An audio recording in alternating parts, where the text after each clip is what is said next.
በነገራችን ላይ አንዲት እህታችን አረብ ሀገር የሰራሁበት ቤት ክሳራ ሆነ ወይንም ድካሜ ልፋት ሆነ ትለናለች። እሱ ምንድነው እንግዲህ ብዙዎቻችን ቤት በሰው ስም የምናደርግ በእህት በወንድም በተለያዩ ሰዎች በመጀመሪያ ለዚህ ቻናል አዲስ ሲሆናችሁ ሰብስክራይብ አድርጋችሁ ቤተሰብ ሁኑ ማለት ነው። ቤተሰብ አብዛኞቹ ሰብስክራይብ ስለማታደርጉን ውስጥ ደግሞ ሰብስክራይብ ስለምታደርጉ እጅግ በጣም እናመሰግናለን። እና እንግዲህ ዛሬ የመጣሁበት እውነት ለመናገር በጣም ያሳዝናልን፣ በጣም ልብ ይነካል። ይሄ ነገር ዛሬ ብቻም ሳይሆን ከአሁን በፊትም ለምለም እንደተናገረችው እኔ ያስታውሳለሁ እውነት ለመናገር ማለት ነው። እና ዛሬ ለሁለተኛ ጊዜ ነው ማለት ነው።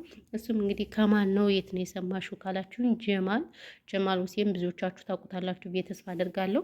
ምናልባት ያያችሁትም አይታችሁታል ብዬ ተስፋ አድርጋለሁ። የእውነት በጣም እናሳዝናለን። እኛ አረብ ሀገር ያለ ልጆች ምን እንደሆነ ኃጢአታችን ምን እንደሰራን በየጊዜው የሚደርሱብን መከራዎች፣ በደሎች በጣም ብዙዎች ናቸውና እውነት ለመናገር በጣም እንቅልፌን ራሱ ሳልተኛበት የነበረው ቪዲዮ ነው። ምናልባት ትማሩበታላችሁ። ለማያውቅም ተናገሩ። የእውነት እኛ አሁን ብዙዎቻችን ሶሻል ሚዲያ ስለምንጠቀም ከብዙ ነገሮች ተምረናል፣ በእናንተ ላይ ማለት ነው። ስለዚህ ለማያውቁትም ለወደፊት ለሚመጡትም ምናምን ነገር ልትማሩ ይገባችኋል። ልንማማር እኛ አስበሳችን ባይዘወይ በእንደዚህ አይነት ነገር እኔ አገር ልግባ እንጂ በሰፊው ሁሌ የምመጣበት ይሆናል ማለት ነው። ነገር ግን እንግዲህ ያው የሰው ቪዲዮ ያላመጣው ስለማይቻል ነው። በነገራችን ላይ ከታምሌሉ ላይ ወይንም ምናልባት ድምፄን የምትሰሙት ትሰሙታላችሁ። አንዳንዴዎች ያው ሳሰሙ ስለምትሄዱ ነው። እንግዲህ አንዲት እህታችን እንደኛ እንደ ማንኛውም ስደተኛ 10 ዓመት አረብ ሀገር የቆየች 10 ዓመት አስባችሁታል። 10 ዓመት አረብ ሀገር ቆይታ ቤቱ በእናቷ ስም ነው። ሰው ግን የሚኖርበት ወንድሟ ነው። አስባችሁታል። ወንድሟ እስከ ሚስቱ አግብቶ ምን ብሎ ነው የሚኖርበት ማለት ነው። እና በጣም ያሳዝናል። እየኖረበት እያለ እንግዲህ አጅሬዋ 10 ዓመት እንግዲህ ቀላል አይደለም። ባይዘዌ አሁን ደግሞ በጣም ይሄ ነገር እየተደጋገመ ነው። ከአሁን በፊትም ሀቢባ ጋር በሰሞን እንደዚሁ የገንዘብ ወንድሟ እስከ ሚስቱ ብሯን በልቶ እንደሰደባት ወይንም አላቅልሽም እንዳላትም እንትን ብለን ነበር። በሱ አልመጣሁበትም፣ ግን ስለዚህ ልሄድበት ነው። እንግዲህ የገንዘብ ወንድሟ አግብቶ ይኖርበታል ቤቱ ላይ እሷ ደግሞ መጨረሻ ላይ እንግዲህ ልትመጣ ስለሆነ ያው ከነብ ምናምን የቤት እቃ አለ አይደለ? ለማንኛውም ሰው አቤት በስማም። ግን አስባችሁታል? ይህን ስትሰማ እንግዲህ ምን እንደምትሆን አላውቅም። አይደለም 10 ዓመት ማለት አረብ ሀገር የምታውቁ ታውቁታላችሁ። አብዛኞቻችን እንደዚህ ብዬ ዘርዝሬ መናገር አልፈልግም። ስለ አረብ ሀገር ነገር እናንተ ትረዱኛላችሁና እንግዲህ ከነብ ልታስገባ የቤት እቃ ልታስገባ ስትል ያው አጅሬው እንግዲህ የምን ቤት ነው ብላ እንግዲህ ሚስት ተብዬዋ ናት ነው የተባለው እና ይሄ ቤት እንግዲህ የኔ ቤት ነው ብላ 10 ዓመት የሰራችበትን ቤት ያው ክስ ላይ እንዳለ ነው ሲናገር የነበረ። ምክንያቱም ሚስትየዋ የኔ ነው ቤቱ መካፈል አለብኝ። እንዲ እኔ ግርም የሚሉኝ ማለት ነው ባልደከሙበት ነገር እንደዚህ ሲሉ እግዚአብሔር አምላክ እንዲ እሳት ያርግባቸው ነው የምለው እኔ እውነት ለመናገር እሳት ያርግብ። ግን የአረብ ሀገር ሴት ያለቀሰችበት ሰው መጨረሻው ምንም አያምርም። ለጊዜው ለነሱ ይመስላቸው ይችላል። እኛም ለጊዜው ይከፈናል እንጂ እኛ ልባችን ንጹህ ነው። የምር ልባችን ንጹህ ስለሆነ ጥሩዎች ስለሆነ ብናለቅስባቸው ራሱ በነዚያ ሰዎች ላይ ይደርሳል። አስባችሁታል? እና እንግዲህ ይቺ ሴት ምንድን ነው ያለችው? ቤቱ የኔ ነው የኔንም ይገባኛል ብላ እጅሬዋ እንግዲህ ክስ ላይ ጀምራ ያው ከነቡም ቢያንስ ከከነቡ እንትን ማለት መግባት የለበትም ተብሎ እሱ እንትን ይባል ተብሎ ይመለስ ተብሎ ከነቡ አልገባም ግን አሉ ክስ ላይ ነው አሉ። አስባችሁታል? ምንም ባልደከመችበት ምንም እንትን ባላለችበት እና ያው ምን ልላችሁ ፈልጌ ነው ቤተሰብ፣ አሁን አብዛኞቻችን ቤታችን ብራችን በእህት በወንድም በአባት በተለያየ ሰው ነው ያለ እና ሁላችንም የመከረው ተቃማሽ ነን። እውነት ለመናገር ወራ ከተባልን ብዙ ነገር እናወራለን።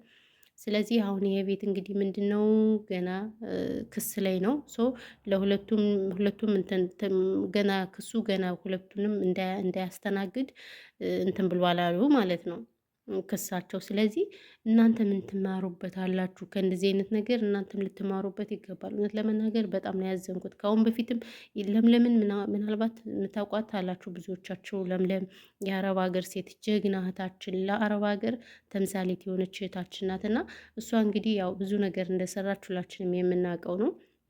ስለዚህ እሷም ከአሁን በፊት ከወንድሟ ቤቱ የዛች ደግሞ በወንድሟ ስም ነው። አሁንም በወንድሟ ስም ሆኖ እዛ ልትመጣ ስትል ልጅቱ ቤቱ ውጣ ምናምን አለችው። ከሱ ነው የምትኖረው ማለት ነው። ለምለም አስታወራ የነበረና ውጣ ስትለው ሚስትየዋ ለምንድን ነው የምወጣ ምናምን ትላለች። ለምንድን ነው የምወጣ ቤቴ ነው ከዛ እንዴ ቤቱ እኮ ያንቺ አይደለም።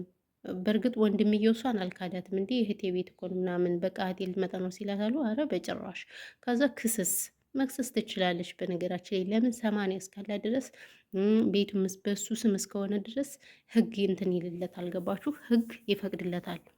ይህን ታውቃላችሁ። ከዛ ጅሪባ ተካሰሰች። ከዛ ምንም ማድረግ አይቻልም። ምን ታደርጉታላችሁ? እያረሩ ምን የሚባል ነገር አለ።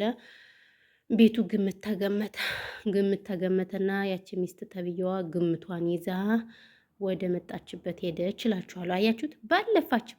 ባለፋችበት የአረብ ሀገር ሴት እንቅልፏን አታ መስዋዕት ከፍላ ስንት ነገር ሆና ባገኘችው ብር እሷ በቃ ተካፍላ ሄደች። አያችሁት? እና ብዙዎቻችሁን ልንማር ይገባናል። የእውነት አሁንም ቢሆን እኛ ገና ምንም እንቅልፍ ላይ ነን። አሁንም ቢሆን እየተማረን አይደለም እውነት ለመናገር። ስለዚህ ለማያውቁ እያሳወቃችሁ ወደ ሀገር የሚመጡ አሉ፣ ብዙ እህቶቻችን ስደት የሚመጡ አሉ። ለእነሱ ስትነግሯቸው እነሱ ደግሞ ቡክ በራሳቸው ይዘው ይምጡ። ማርያምን ከስንት አንድ ነው እንጂ አብዛኛው ቤተሰብ ቤት አይሰራም። የእውነት ከስንት አንድ በጣም ትንሾች ናቸው እንጂ አብዛኛውን ብራችን ሲያጠፉት ወንድም ምንም ብር ሲያጠፉ ምን ሲሉ እኛ ለእነሱ ጥሩ ነገር እናደርግላቸዋለን። እነሱ ግን ለእኛ ጥሩ ነገር አይደለም የሚያደርጉልን። ስለዚህ ብራችን እያጠፉ ነው ያሉት። ምን እያጠፉ ነው ያሉት? እና ይዘ ቡካችሁን ይዛችሁ ነው ብራችሁ ይቀመጥ። አንዳንድ ሰዎች አሁን ብር ላይ እኮ ባንክ ቤት ፋይዳ የለውም ምናምን ይላሉ። እዛስ እና ቤተሰብ ብራችን አጥፍቶት ባንክ ቤቱ ባዶ ከምናገኘው ይሻላል። ማርያምን ይሻላል። አትጣሉ። ከምታውቁት አሁን ከወንድሜ ጋር ተጣልቻለሁ በብር የተነሳ ማለት ነው። ምናልባት እሱን በሰፊው የሚሄድበት ይሆናል ማለት ነው። እና ብዙዎቻችን በጣም ቁስል አለብን እና ልትጠነቀቁ ይገባችኋል። ሁላችንም ተበልተናል።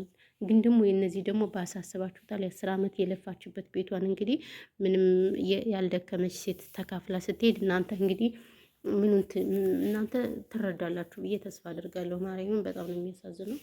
ለማንኛውም እኔ በጣም ተሰምቶኛል እንደ ሰው።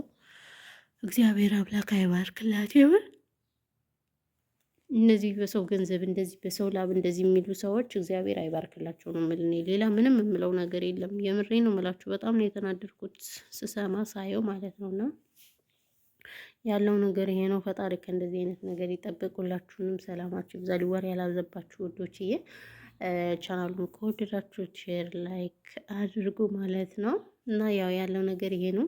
ራሳችሁን ጠብቁ። አሁን ደግሞ ብርድ አለ ምናምን በጣም የተለያየ ብርድ ምንም ስላለ ራሳችሁን ጠብቁ። በተለይ አረብ ሀገር የለን ልጆች ራሳችን ልንጠብቅ ይገባል ነው የምለው ማለት ነው። ልብስ እየደራረባችሁ ልበሱ። ብርዳቸው ወይ ስማ አሙል በጣም ኃይለኛ ነው የሚገርማችሁ ነገር ማለት ነው። በሰውነት ከገባሱ ደግሞ በጣም መጥፎ ስለሆነ ስለዚህ ራሳችሁን እየጠበቃችሁ ነው የምለው። ሌላ ምንም የምለው ነገር የለም። ያው እንግዲህ በዓልም እየደረሰ ነው። ዛሬ 22 ኡራኤል ነው አይደል? ገና ስንት ጊዜ ይቀረዋል? በ28 በ29 ነው መሰለኝ የሚሆነው። አይሚን 7 ቀን ወይ 8 ቀን ቢቀረው ነው 7 ቀን ምናምን ቢቀረው ነው። ከዛ ውጭ ያለው ቀን በጣም ትንሽ ስለሆነ እንግዲህ መልካም በዓል ብለናል። ለማንኛውም በዓሉን የምታከብሩት ሁሉ ይህን ያለው ነገር። በተረፈ ሀገራችን ኢትዮጵያን ሰላም ያደርግልን። ጦርነት ሀገራችን ሰላም ያደርግልን። ማርያምን እስማም ወልድ። እኔ ከምንም በላይ ሀገራችን ሰላም እንዲሆንልን ነው የምፈልገው። ሌላ ምንም የምፈልገው ነገር የለም። በተረፈ ይሄን ያለው ነገር። ሁላችሁንም ከልብ አመሰግናለሁ። ሰብስክራይብ አድርጉ ብያችሁ ሰብስክራይብ ስለምታደርጉ ከልብ ነው የምናመሰግነው። ሰላማችሁ ብዙ ትትርፍርፍ ይበልልኝ። ቴንኪው ጋይስ።